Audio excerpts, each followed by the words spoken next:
All right. Ready to trade those stuffy offices for wide open spaces? Always up for an adventure. Me too. And today's deep dive is all about turning our shared love for the great outdoors into, well, an actual career. We're talking outdoor activities coordination. And we've got a mountain of resources to explore, career guides, interview prep, even those frequently asked questions that, let's be honest, we usually just skim over. But you know what? Those FAQs, they're like those hidden trails. Easy to miss, but sometimes they lead to the best views. Totally agree. I found some real gold nuggets in I there. bet you did. Eh. But before we get lost in the details, let's start with the basics. What does an outdoor activities coordinator actually do? It's got to be more than just, I like kayaking, sign me up, right? Oh, way more. Think of it this way. You're the mastermind, the architect of unforgettable outdoor adventures. I like that, the architect of adventure. One day you might be out on the rapids, leading a whitewater rafting trip, and the next you're back in the office poring over budgets and logistics. So it's a blend of hands-on excitement and behind-the-scenes action. Which, speaking of, this career guide we've got here talks about work-life balance, which is always a hot topic. Beautiful office views, check. But maybe not your typical 9 to 5, especially if you're working with seasonal programs. Right. And that's where understanding those core abilities really clicked for me. We're talking active listening, because you got to be tuned in to what your clients are looking for in an experience. Coordination, because juggling schedules, equipment, a whole group of people, that takes serious skill. Oh, for sure. And I bet there's some curveballs you got to be ready for. Definitely. And here's the one that surprised me, psychology. Psychology. Now, that's not something I'd usually picture alongside hiking boots and kayaks. It might seem unexpected, but think about it. You're responsible for creating a safe and positive experience for people from all walks of life. Okay, that makes sense. Understanding group dynamics, reading individual motivations, those things can make or break a trip. You know, you're so right. I remember this one group hike I went on. Things got a little tense. People had totally different expectations about the pace, I've been there. could have been a disaster. But the trip leader, they stepped in, used some serious group management skills, and actually turned it into this really valuable learning experience for everyone. That's the mark of a great outdoor activities coordinator right there. They're not just guiding you through the wilderness, they're guiding you through a shared experience. Facilitating personal growth alongside outdoor adventure. I like it. Mm.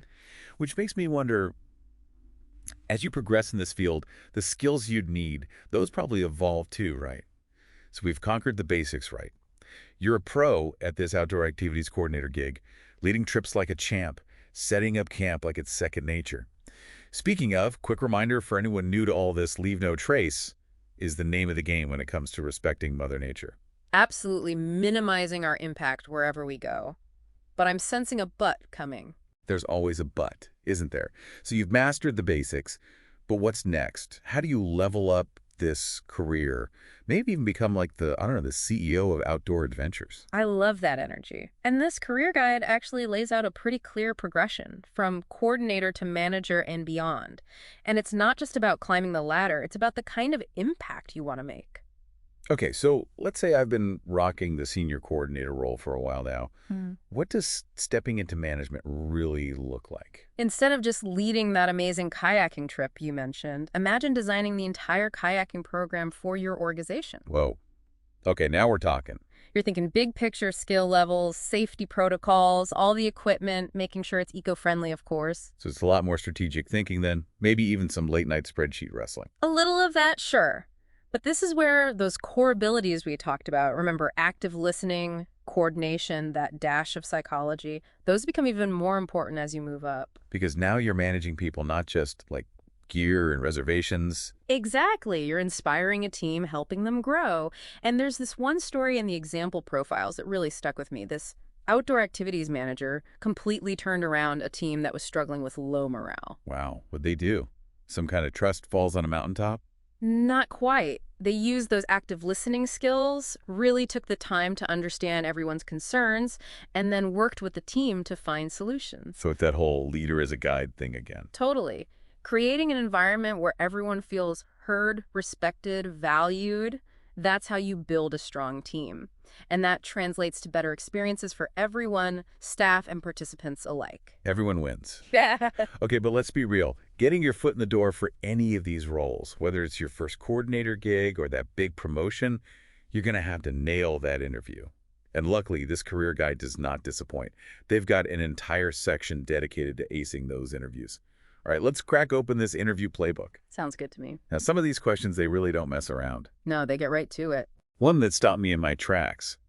How do you manage risk in outdoor activities?